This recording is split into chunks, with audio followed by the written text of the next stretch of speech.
The genre I chose was fantasy, so films such as The Lord of the Rings and The Hobbit were chosen for research. These also have a similar target audience. I have gathered information surmounted onto the process of my production of the film opening. Firstly, we have used titles that mimic that of an actual film.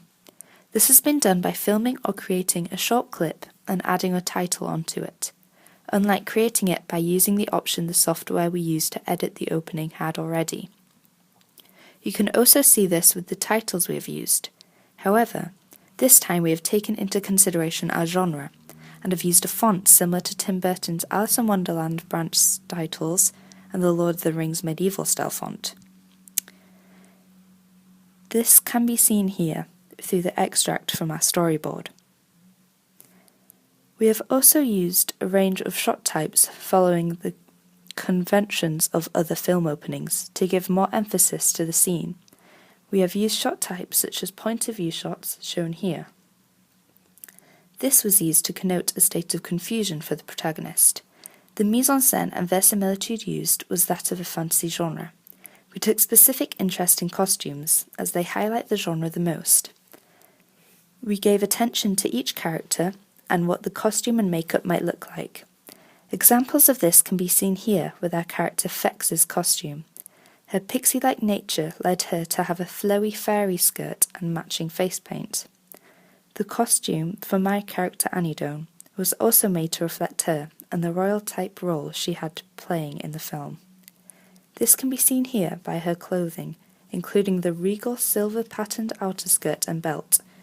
We gave our attention to these costumes because we wanted it to be as effective as usual film conventions when trying to portray a specific genre through costume. Diegetic and non-diegetic sound is also used in our opening, as it is conventionally used in actual film openings. To emphasize this, we decided to use Foley. A short video explaining and showing what we did can be found on my YouTube. You can see an example of how we added in diegetic sound for characters walking here, as you can hear the sound of the footsteps crunching on the moorland. We hoped this would represent conventions of real films, as they use Foley to make their sounds.